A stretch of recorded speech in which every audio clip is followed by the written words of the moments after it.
तो आज ये 33वां श्लोक है तीसरे अध्याय का। इसमें भगवान कहते हैं कि कर्म न करने से मनुष्य का पतन होता है। ऐसा क्यों है, इसका उत्तर देते हैं। सदृशम चेष्टे स्वस्या प्रकृतिर्ज्ञानवानपि प्रकृतिम यान्ति भूतानि निग्रह किं करिष्यति। संपूर्ण प्राणी प्रकृति को प्राप्त होते हैं। ज्ञानी महापुरुष भी अपनी प्रकृति के अनुसार चेष्टा करता है। फिर इसमें किसी का हठ क्या करेगा। तो इसमें मूल बात ये आई है कि जो महापुरुष होते हैं, जिन्होंने तत्व में अपनी स्थिति का अनुभव कर लिया है, उनकी जो क्रियाएं हैं वो तो होती है राग द्वेष रहित, क्योंकि उनकी क्रियाएं होती है धातु रूप अहम के द्वारा। और जो साधारण मनुष्य है, उनकी क्रियाएं होती है जड़ प्रकृति का जो अहम है उसके द्वारा। अर्थात है तो वो चेतन, लेकिन जड़ संसार और शरीर को मैं और मेरा मान लेते हैं। तो इसलिए उनकी जो सारी क्रियाएं हैं वो राग द्वेष युक्त होती है, और चेतन द्वारा जड़ के साथ माने हुए संबंध के कारण से ये तादात्म्य रूप अहम है। इसके द्वारा ही ये बनता है। तो अब इसमें जो क्रियाएं स्वतः होती है, जैसे बताया है कि शरीर के बढ़ना बदलना इत्यादि जो क्रियाएं होती है वो स्वाभाविक रूप से हो ही रही है। परंतु जो मनुष्य शरीर संसार को अपना अपने लिए मानता है, वो जो खाना पीना चलना उठना बोलना इत्यादि क्रियाओं को अपना मान लेता है, और इस तरह राग और द्वेष में फंस जाता है, क्योंकि उसके लिए फल की इच्छा करता है। कर्मों में भी आसक्त होता है राग पूर्वक, और उनके फल में भी आसक्त होता है, इसलिए वो बच जाता है। वास्तव में तो अभी बार बार हमने पढ़ाई है कि सारी क्रियाएं जितनी भी है ये सब की सब प्रकृति के द्वारा ही होती है, चाहे वो अज्ञानी पुरुष है और चाहे वो ज्ञानवान है। अज्ञानी पुरुष है वो कहता है मैं करता हूं, इस तरह से वो क्रियाओं को अपने और अपने लिए मान लेता है, तो कर्ता बन जाता है और भोक्ता बन जाता है, इसलिए वो फंस जाता है। और ज्ञानी महापुरुष है वो किसी भी क्रिया के साथ अपना संबंध नहीं मानता, अर्थात वो हर समय अपने स्वरूप में स्थिति का अनुभव करता है। ज्ञानी महापुरुष के अपने कहलाने वाले शरीर द्वारा भी स्वतः क्रियाएं हुआ करती है, पर उसमें मैं करता हूं ऐसा कर्तृत्व तो अभिमान नहीं होता। तो उनकी क्रियाएं हैं वो स्वतः शास्त्र के सिद्धांतों के अनुसार होती है, स्वतः ही। क्योंकि जब मनुष्य कर्ता बनता है और उसका फल चाहता है अर्थात भोक्ता बनता है, तब क्रियाओं में दोष आते हैं। नहीं तो जैसे प्रकृति के द्वारा होने वाली जितनी भी क्रियाएं हैं उनमें कहीं दोष नहीं है। समय समय पर ऋतुएं आती है, समय समय पर बरसात होती है, समय समय पर धूप निकलती है। जितना जो कुछ प्रकृति में हो रहा है उसमें कहीं दोष नहीं। लेकिन जहां मैं करता हूं फिर इसका फल मुझे चाहिए, तो इसमें राग द्वेष पूर्वक क्रियाएं होती है, तो फिर इसके कारण वो बंधन होता है। जैसे लोभी पुरुष सदा सावधान रहता है कि कहीं रुपये की कमी नहीं आ जाए, कहीं घाटा नहीं हो जाए, ऐसे ही साधक निरंतर सावधान रहता है कि कोई क्रिया राग द्वेष पूर्वक न हो जाए। ये साधकों के लिए बात। ऐसी सावधानी रखने पर साधक का स्वभाव ही शुद्ध हो जाता है और वो भी कर्म बंधन से मुक्त होकर सिद्धि को प्राप्त कर लेता है। इसलिए कोई ये समझ करके निराश ना हो कि ये तो बड़े बड़े सिद्ध महापुरुषों की बात है, हम लोग तो संसारी हैं। वास्तव में हम सभी साधक हैं। तो अगर इन बातों को समझ करके यदि हम इस बात को स्वीकार कर लें कि जितनी क्रियाएं हैं इनको हम आज तक अपनी मानते थे और इनके फल को चाहते थे, जबकि क्रियाएं सारी प्रकृति के द्वारा ही होती थी और फल है वो तो प्रारब्ध से पहले से जो फिक्स है वही मिलने वाला है।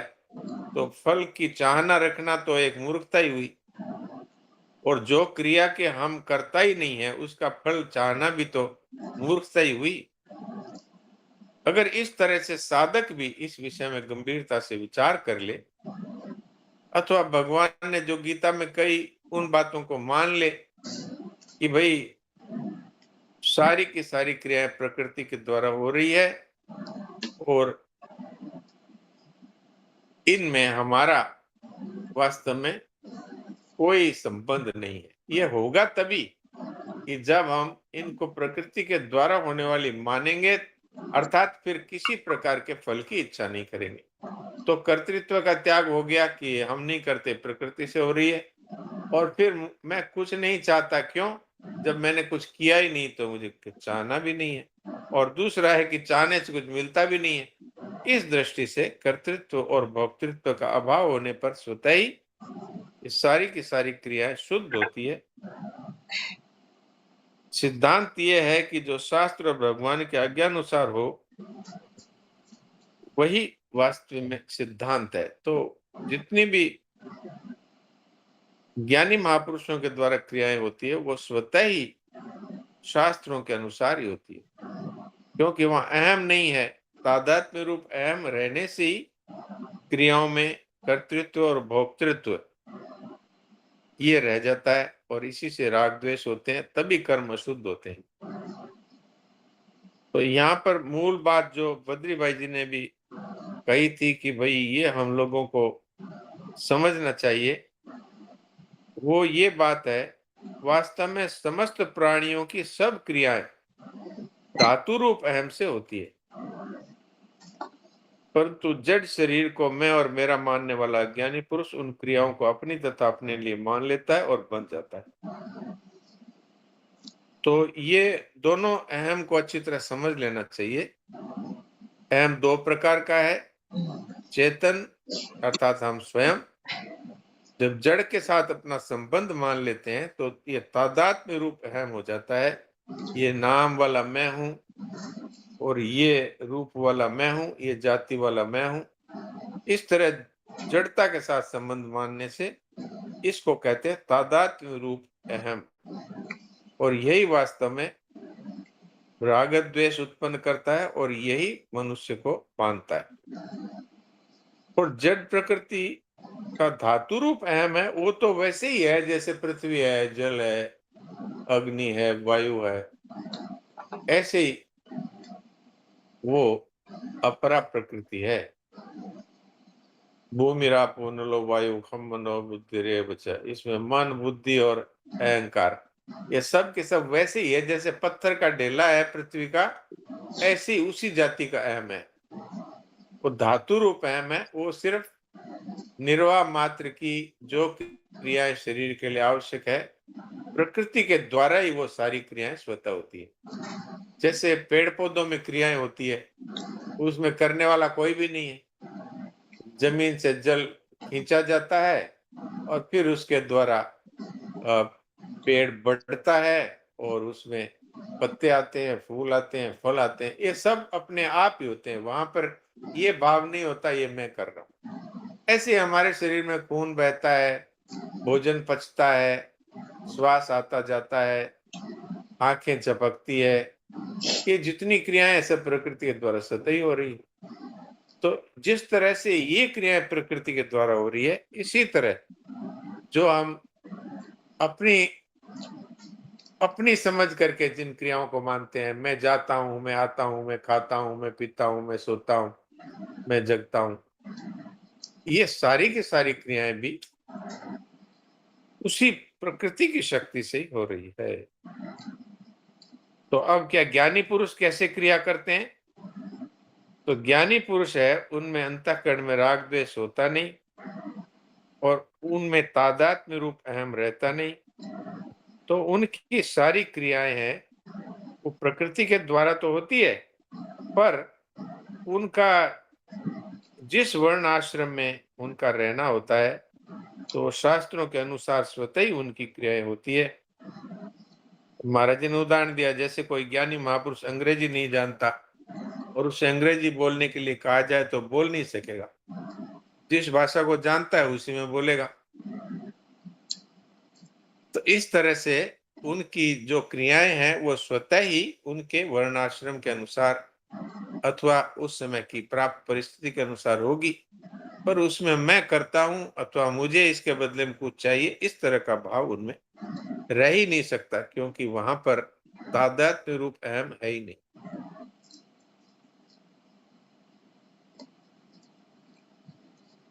यानी महापुरुष की प्रकृति निर्दोष होती है। जैसे भगवान प्रकृति के वश में नहीं होते, प्रत्युत अपने अवतार के अनुसार और क्रियाएं करते हैं और उनके द्वारा चेष्टा मात्र होती है जो बंधन कारक नहीं होती। वो भगवान की तो लीला कही जाएगी। इसी तरह संत महापुरुषों के द्वारा भी जो क्रियाएं होती है उनमें कर्तृत्व भोक्तृत्व नहीं होने से वो भी लीला ही है। इसलिए उनको भी चेष्टते ही कहा है। चेष्टा होती है, जैसे पत्ता हिलता है हवा से पेड़ में, जैसे आंधी चलती है तो जोर जोर से डालियां हिलती है। इस तरह से जो क्रियाएं हैं उनका कोई फल नहीं पैदा होता। इसी तरह महापुरुषों के द्वारा होने वाली जितनी क्रियाएं हैं वो भी उसी तरह से होती है। तो उनका स्वभाव है, वो राग द्वेष रहित होने के कारण से परम शुद्ध होता है। इसलिए प्रकृति के वश में होकर उनकी क्रियाएं नहीं होती।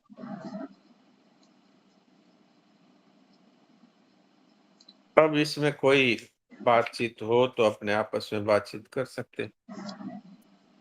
नारायण नारायण।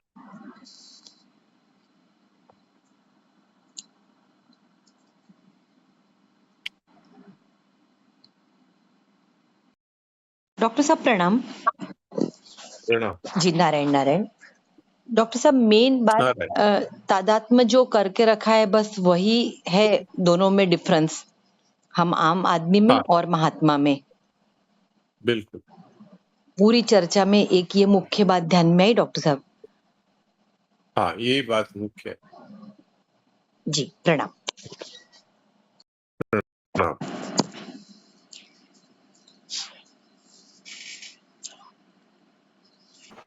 और किसी ने कोई बात पूछनी हो तो पूछना, नहीं समय और। डॉक्टर साहब प्रणाम। प्रणाम जी, बोलिए। आपका अपना कहलाने वाले शरीर से जो जुड़ा हुआ है वो कर्मयोग से जुड़ी सेवा है, जिस जी प्रोफेशन में आप हैं। जी और आपको जीवन मुक्त महापुरुषों को बहुत नजदीक से उनकी शरीर को देखने, सुनने, समझने और बताने का भी मौका मिला है। जी जी और वर्तमान समय में अज्ञानी के रूप में या मैं मेरा मानने वाले शरीर का रोज दर्शन हो रहा है साथ में। जी और जी जितनी जानकारी मरीज को नहीं है उससे ज्यादा अज्ञानी के शरीर के बारे में आपको पता है, दोनों का पता है। जी जी तो प्रश्न मेरा ये बन रहा है कि क्या अज्ञानी की शरीर जो उसके कर्मों के प्रारब्ध के अनुसार चल रही है, जैसे इसमें आया था कि शरीर के बढ़ने, बदलने या आदि जीवन निर्वाह संबंधी क्रियाएं जो हो रही है, ये स्वतः स्वाभाविक तो होती हैं, लेकिन राग द्वेष के कारण वो अपना एक नया जीवन बना के रखता है। जी तो जी अगर अगर उसको उचित इलाज नहीं मिला तो केवल शरीर में दुख का अनुभव उसको होगा, दुख का कष्ट होगा, जो भी है पीड़ा होगी, मरेगा तो नहीं ना वो। जी जैसे जीवन मुक्त महापुरुष ये जानते हैं कि ये शरीर जब जानी होगी चली जाएगी, प्रकृति के विधान से सेवा के लिए साथ लगी है, सर्वभूत हिते रता का कार्य इसके द्वारा हो रहा है, और इसका साक्षी भाव में वो रहते हैं, वो देखते हैं शरीर को ईदंता से, अहम जी को भी, शरीर को और करणों को भी। तो जी उनको पता है कि ये जब इसको शरीर को छूटना है वो छूट जाएगी, उनसे पहले भी मतलब नहीं था, छूटने के बाद भी मतलब नहीं। तो हाँ क्या अज्ञानी को भौतिक चिकित्सकीय सुविधा अगर नहीं दी गई, नहीं मिली, तो क्या वो इस सुविधा न मिलने से मर जाएगा क्या? नहीं नहीं नहीं, वो तो एक श्वास भी ज्यादा नहीं ले सकता और एक श्वास भी कम नहीं आ सकता। उसके प्रारब्ध के अनुसार उसको जो बीमारी जितने समय रहनी है, दवा लेगा तो भी रहेगी, दवा न लेगा तो भी रहेगी। लेकिन शुद्ध दवा लेकर के शरीर को स्वस्थ रखना अपना कर्तव्य है। इसलिए शुद्ध खान पान और पथ्य परहेज और शुद्ध दवाई ये लेना कर्तव्य है। इस दृष्टि से वो ले सकता है, ज्ञानी भी ले जी सकता है और अज्ञानी भी ले सकता है, लेकिन मरेगा नहीं पहले, न मरेगा बाद में। मरेगा तो जब उसका श्वास पूरा होगा तभी मरेगा। जी और शरीर में जो भी परिस्थितियां घटित होंगी, वो भगवान के मंगलमय विधान से आई हुई है, उसके अनुसार उसका जैसा पूर्व जन्म यहाँ आया था, कि पीछे, पृष्ठ संख्या 238, पीछे के और वर्तमान जन्म के संस्कार, तो इसके अनुसार शरीर का परिवर्तन स्वतः स्वाभाविक है, प्रकृति के अनुसार होगा, लेकिन जी, उसका अपने कहलाने के कारण दुख कम बेसी ज्यादा वो महसूस भले करे, मरेगा नहीं। मरेगा तो सवाल ही नहीं है। वो तो जी अपनी मूर्खता से दुखी सुखी होगा। महापुरुष में भी पीड़ा तो उसी तरह आएगी, लेकिन वहां दुख सुख नहीं होगा। जी जी। महापुरुषों क्योंकि में समाज, भी। जी जी, क्योंकि समाज में डॉक्टर साहब एक व्यवहारिक बात यह है कि घर के लोग, बगल के लोग, पड़ोस के लोग ये कहते फिरने लगते हैं कि अगर मैं उस समय नहीं पहुंचा होता, मैं उस समय लाद करके और उनको ऐसे करके नहीं पहुंचा होता, तो ये मरी गए होते। और कुछ डॉक्टर भी ऐसे खड़े मिलते हैं कि अगर आप 20 मिनट लेट हो गए थे तो मैं इनको बचा नहीं सकता था। और दोनों लोग मिल करके उस मरीज को ऐसी ऐसी कथाएं सुनाते हैं कि वो तो जिंदा ही मरे हुए के समान समझने लगता है। आप बिल्कुल ठीक कह रहे। ये तो हमारा रोज का अनुभव है। हाँ, तो लेकिन मैं तो हम साधकों को डॉक्टर साहब इस बात से, आज का लेख पढ़ने से ये पक्का कर लेना चाहिए कि शरीर का प्रारब्ध के अनुसार जो संचित क्रियमाण का फल है, वो तो घटित होगा ही होगा। हमारी आसक्ति राग द्वेष शरीर से जितना रहेगा, उसी के अनुसार पीड़ा हमारी हमको कम बेसी ज्यादा दिखे, लेकिन मरना तय नहीं है। जी मर नहीं सकता, एक श्वास पहले नहीं मर सकता, एक श्वास ज्यादा ले नहीं सकता। हाँ, कर्तव्य की दृष्टि से महापुरुष भी शुद्ध दवाई जी से इस शरीर के हित की दृष्टि से पथ्य परहेज और दवा लेते हैं। वो इसलिए कि लोक संग्रह के लिए, कि लोग ये जी हमारे जी को देख करके लोग ये सोचे भाई हाँ शुद्ध दवा आप ले सकते हैं। तो एक जी ये जी तो जैसे हम रोगी, दूसरा रोगी है उसके लिए भी तो हम इलाज करते हैं, ऐसे ये शरीर भी दूसरा ही है, इसका इलाज कर सकते हैं। लेकिन उसको, जो तत्व के पुरुष है उसको ठीक पता है कि प्रारब्ध पहले रचा पीछे रचा शरीर, तो इसमें जो प्रारब्ध से जो आना है वो आएगा। तो उनको सुख दुख नहीं होता, वो तो अपनी अपने स्वरूप में स्थित रहते हैं। हाँ, पीड़ा का अनुभव होता है पर वो उनसे कम होता है, जो अज्ञानी है उनसे कम होता है। क्यों? अज्ञानी तो अपने अज्ञान के कारण उस दुख को अधिक महसूस करते हैं, उस पीड़ा को अधिक महसूस करते जी जी। डॉक्टर साहब, क्षमा ये जो स्वस्या है पैराग्राफ हाँ 238 का, उसके हाँ ऊपर वाले में दो शब्द प्रयोग हुए हैं, स्वभाव और परवस्था, भगवान को हाँ भी आदर्श रूप में लेकर। तो स्वभाव तो उसके पूर्व के संचित कर्मों के अनुसार भिन्न भिन्न तो हो सकते हैं, हाँ परवस्था तो उसकी स्वयं की मानी हुई होगी। हाँ, अगर परवस्था तभी होगी जब वो कहता शरीर मेरा है अथवा शरीर हाँ मैं हूं, तब वो परवश हो जाएगा। क्योंकि फिर उसको ये होगा कि ये शरीर रहना चाहिए और ये बीमारी जल्दी मिटनी चाहिए और पीड़ा नहीं होनी चाहिए। इस तरह से वो हाँ इसकी कामना भी रखता है और ममता भी रखता है, इसलिए वो परवश हो जाएगा। और जो जीवन तो मुक्त महापुरुष है वो परवश नहीं होते, स्वभाव की भिन्नता तो रहती है, लेकिन वो परवश नहीं होते, पराधीन नहीं है, वो स्वाधीन है, इसलिए वो जानते हैं। जी जी। तो डॉक्टर साहब इसमें ये हो गया कि शरीर को तो ये पता ही नहीं है कि ये जीवन मुक्त महापुरुष के नाम से मैं हूँ या ज्ञानी के नाम से मैं हूँ। परवस्था तो अपने अपने विचारों से हुई, फिर पर शरीर तो पत्थर की तरह है, वो क्या जानेगा। उसको क्या पता कि हमारे ऊपर किसका परवस्था है। जी ठीक है डॉक्टर साहब, बहुत बहुत प्रणाम प्रणाम। जी जी सब प्रणाम। डॉक्टर साहब प्रणाम। प्रणाम। डॉक्टर साहब ये मनुष्य के स्वभाव बनने में पिछले जन्म के और वर्तमान संस्कार का वर्णन किया है और फिर में तो ये वर्तमान संस्कार क्या हुए? अब जैसे उसको संग मिला है, अब जैसे कईयों के माता पिता है बंगाल में, वो मछली खाते हैं खुद ही, तो बच्चा बचपन से ही मछली खाना शुरू कर देगा और वो शुरू से ही ये कहते हैं बच्चे से कि कुछ नहीं होता, भगवान भगवान, अपने तो चाहे जैसे भी हो धन कमाओ, मात पिता बालक ही बुलावई, उधर भय सोई धर्म सिखावई। तो ऐसा संग मिल जाता है। ऐसे ही संस्कार माता पिता के संस्कारों से हमको मिल जाते हैं। फिर बाद स्कूल में या कॉलेज में जाता है तो वहां ऐसी शिक्षा जिसमें कामनाओं की, भोगों की बात कही जाती है कि अगर ऊंचे ऊंचे सपने रखो, बहुत बड़ी बड़ी इच्छाएं रखो, तब जाकर के उन्नति होगी। इस तरह से जो महाराज जी ने सब नाम लिए हैं, वर्तमान जन्म के संस्कार, माता पिता के संस्कार, वर्तमान का संग, शिक्षा, वातावरण, अध्ययन, उपासना, चिंतन, क्रिया, भाव, ये जैसे ही किसी को, अगर इसको संक्षेप में कहें तो किसी को कुसंग के कारण से भिन्नता आ जाएगी और किसी को सत्संग मिलेगा तो वो उसमें स्वभाव में भिन्नता रहेगी। तो ये है स्वभाव की भिन्नता। वर्तमान संस्कार हुए मतलब। हाँ, ये वर्तमान के होगा पूर्व जन्म में। जी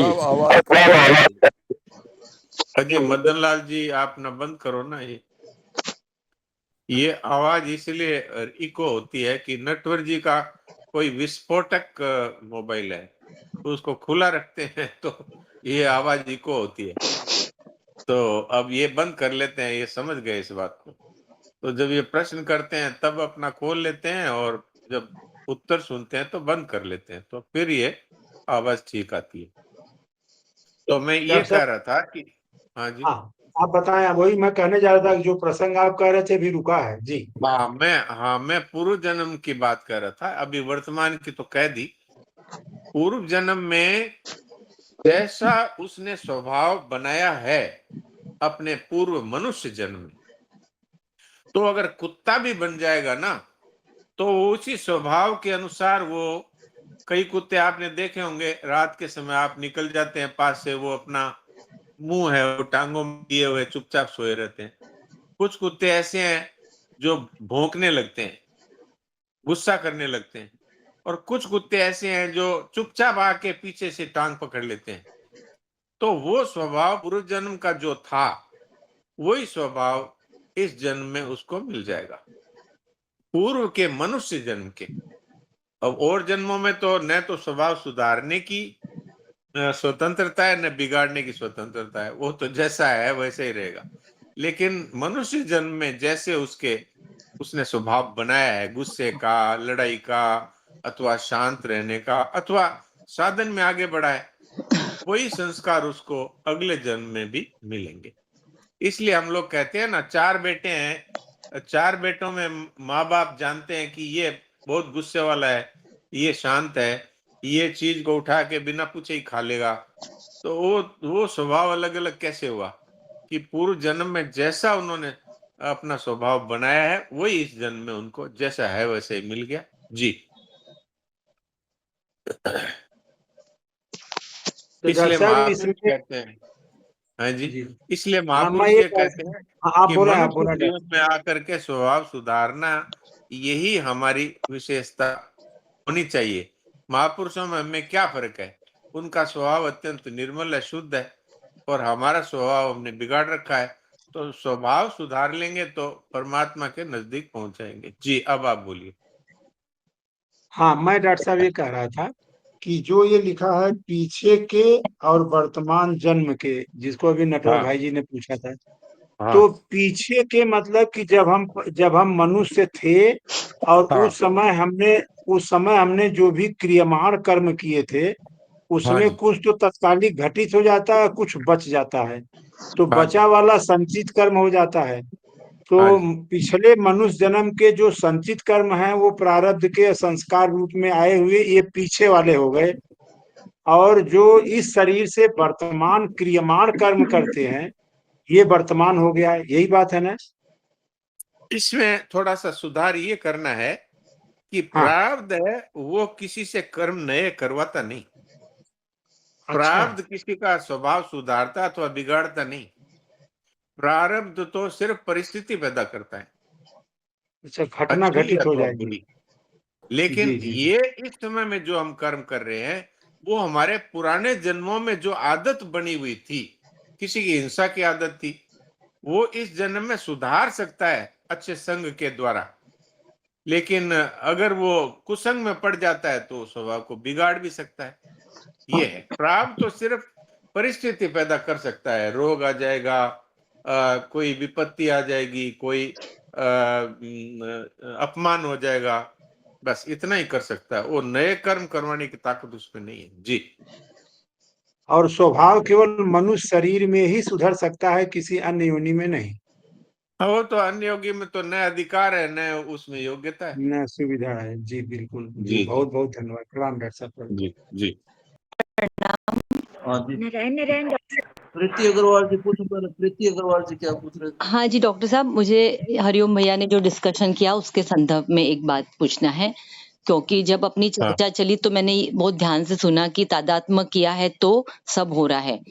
तो भैया बोल रहे थे, हरिओम भैया, कि जैसे कोई बीमार है, हॉस्पिटल में पहुंचा दिया किसी को, कोई और 2-3 हेल्पर सब अपने आप को बोलते कि मैंने किया होता, मैंने किया तो ये ऐसा हुआ, मैंने किया तो डॉक्टर साहब हर व्यक्ति अपना अपना कर्म कर रहा, ड्यूटीज, और वो मैं कर रहा ऐसा क्योंकि उनको ज्ञान नहीं है, तो हर व्यक्ति अपने अहम को जोड़ के बोल रहा है कि मैं कर रहा हूँ। अभी हम भी हाँ, साधक है, लेकिन हमको ये समझ में आ रहा, अभी कोई प्रैक्टिकल बात नहीं है, लेकिन इससे हमको तादात्म्य नहीं करना है। तो जब हम जग की तरफ दृष्टि करते तो हर व्यक्ति बोलता मैं कर रहा, क्योंकि उसका वो वर्क है। किसी ने पहुंचा दिया हॉस्पिटल तो उसने यदि कह भी दिया कि भाई मैंने किया, तो मैंने सोचा कि उसने क्या गलत कहा, क्योंकि उसको ज्ञान तो है नहीं। उसको ज्ञान ये वाला नहीं है कि मैंने, और प्रकृति में तो क्रियाएं अपने आप ही हो रही है, प्रारब्ध अपने आप से रचा हुआ है। तो ये सब अपना हम्म। अपना अहम जोड़ के ही सारी बात हमारे सामने आ रही है ना। मुझे ये पूछना है।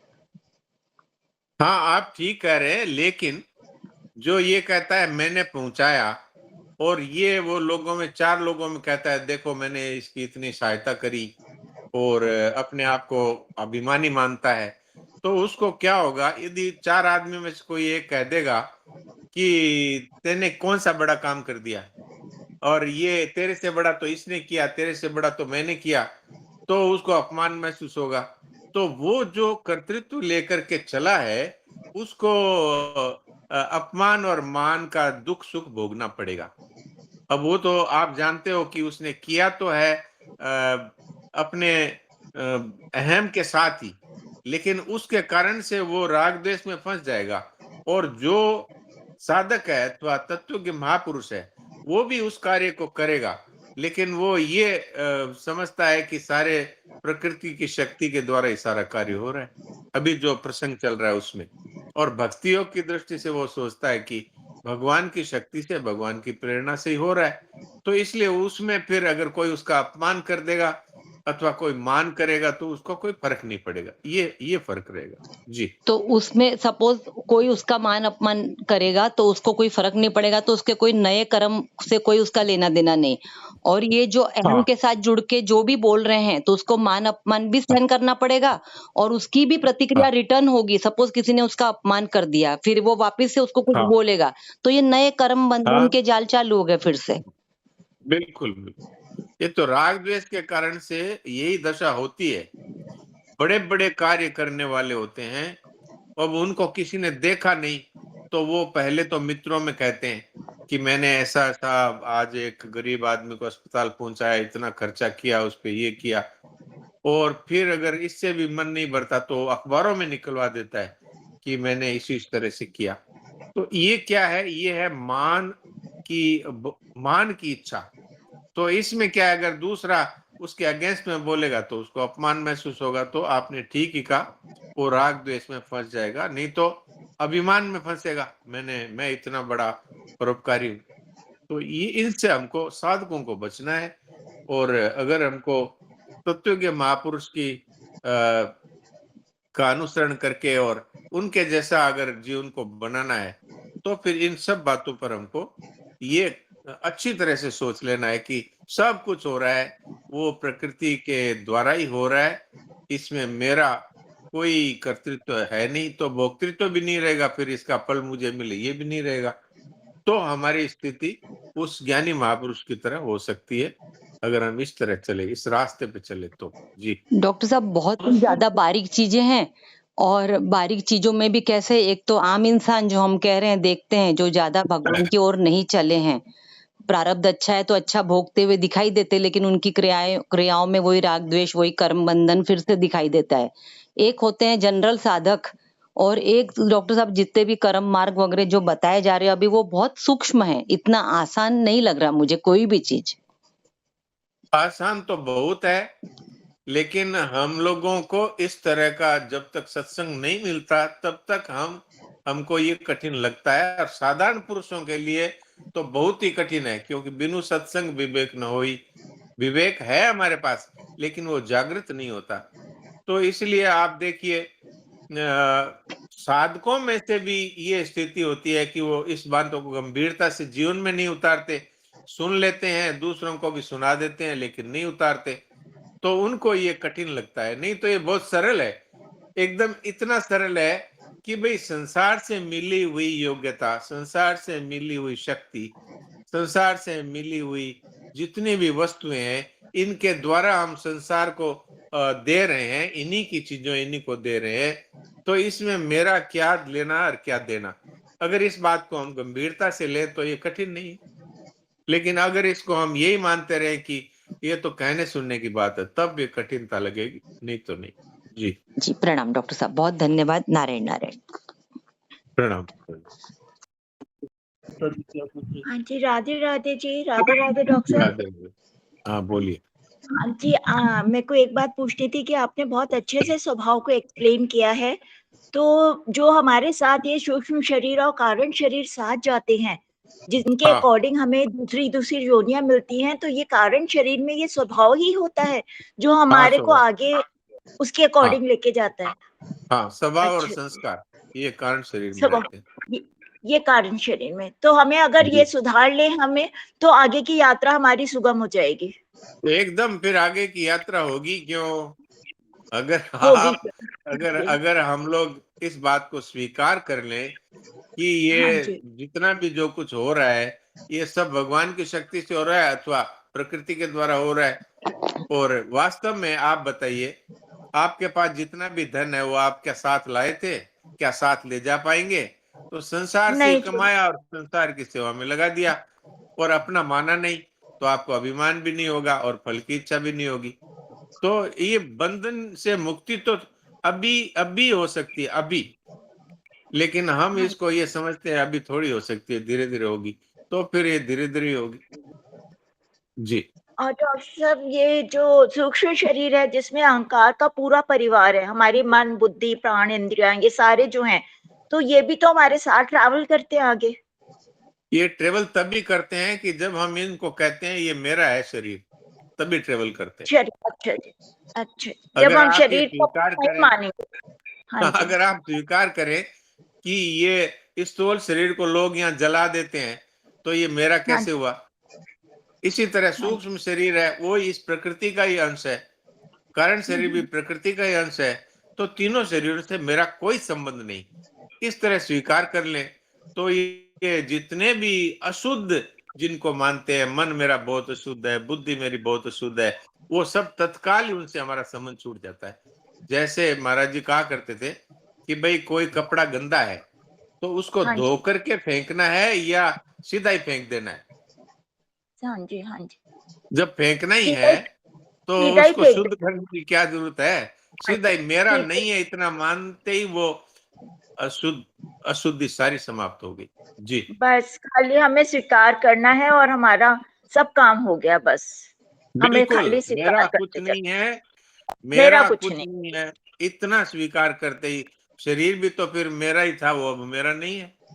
तो मेरा मेरा नहीं। हाँ जी, नहीं है इतना होने मात्र से और फिर मुझे कुछ भी नहीं चाहिए, ये पक्का हो जाएगा।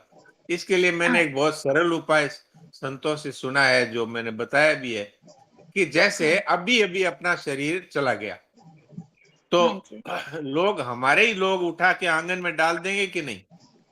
हाँ जी, तो मान मान लीजिए उन्होंने आंगन में डाल दिया, लेकिन हाँ अभी जी, भी मैं वायु शरीर से वहां पर हूं, तो अब बताइए, अगर मेरे से कोई प्रश्न करे कि भाई अब तुम्हें क्या चाहिए बोलो, तो हाँ जी। बताइए क्या तो चाहिए? कुछ नहीं। हाँ जी, तो ये हो गया ना कामना का त्याग। जैसे ही शरीर को हाँ, हमने त्यागा और उसको अपना नहीं माना, तो कामना का त्याग हो गया कि नहीं? हाँ जी, हाँ और जी, और फिर शरीर रहा नहीं, फिर भी मैं तो ज्यों का त्यों ही हूं। इससे सिद्ध हो गया कि शरीर से मेरा कोई संबंध नहीं है। शरीर हाँ तो लोग जी, यहाँ जला देते हैं, और सूक्ष्म हाँ शरीर जी, और कारण शरीर भी तभी साथ जाते हैं जब तक हम इस स्थूल शरीर के साथ में मेरापन मानते रहे और मरे, तब हम खुद यही कहेंगे हाय मैं मर रहा हूं। जबकि वास्तव हाँ, में तो शरीर ही प्राण और पिंड का वियोग हुआ है।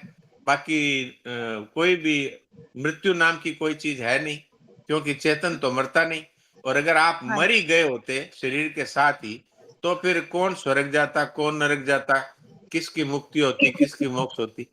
तो अभी हाँ, जीते जी ही मैं और मेरा का त्याग कर दिया, तो फिर ये शरीर जैसे ये जल जाता है, ऐसे ही वो सूक्ष्म और कारण शरीर भी समाप्त हो जाते हैं और मनुष्य जो है जीते जी मुक्त हो जाता है। जी, धन्यवाद। राधे राधे डॉक्टर साहब, राधे राधे। राधे राधे। कर दिया डॉक्टर नारायण साहब नारायण ने। डॉक्टर। सबसे बड़ा शानदार था रेणु बहन जी को धन्यवाद। ट्रेवल कर नहीं करेंगे फिर वो। ट्रेवल शब्द का भी बहुत बढ़िया उपयुक्त बहुत बढ़िया डॉक्टर साहब। तो सुरेश जी करीब 20 मिनट हो रहे हैं ऊपर। हाँ तो ये भरत कामदार से कुछ पूछ रहे हो क्या? क्या म्यूट खोला था, क्या कह रहे हो? प्रणाम डॉक्टर साहब। हाँ प्रणाम। मैं ये पूछना चाहता था, अभी कुछ देर पहले बात चली हुई थी कि शरीर में जो रोग आते हैं तो कुछ रोग दवाइयों से सही हो जाते हैं, कुछ रोग दवाई खा करके भी ठीक नहीं होते और कुछ वक्त आने पर वो ठीक हो जाते हैं। तो हाँ ये प्रारब्ध का ही समझे हम जी, इसके बारे में हाँ पूछना था। हाँ, जो रोग दवाई से भी ठीक नहीं होते वो प्रारब्ध के रोग है, प्रारब्ध पूरा होने पे ही ठीक होंगे। और जो रोग हमारे कुपथ्य से होते हैं वो ठीक हो जाते हैं, वो प्रारब्ध के नहीं है। जैसे हम किसी पार्टी में गए और वहां पर हमें पकोड़े बहुत अच्छे लगे, तो हमने ज्यादा खा लिए और खाने के बाद में हमें हो गए दस्त। तो वो प्रारब्ध का रोग नहीं है, वो अभी वर्तमान में हमने जो स्वाद की दृष्टि से शरीर के साथ अत्याचार किया उसका परिणाम है। अब वो शरीर है उस गंदगी को बाहर निकाल रहा है, तो वो दवाई लेने से ठीक हो जाएगा। लेकिन अगर किसी को दमा का रोग है, तो अब वो डॉक्टर कहता है भाई जिंदगी भर ये जो पंप है इसको सहारते रहो, ये इनहेलर है इसको सहारते रहो। बोले ठीक कब होगा? बोले ठीक तो नहीं होगा। ये प्रारब्ध का रोग है। जी डॉक्टर साहब। हाँ जी डॉक्टर साहब प्रणाम। सुनाओ, भजन सुनाओ। हाँ सुनो।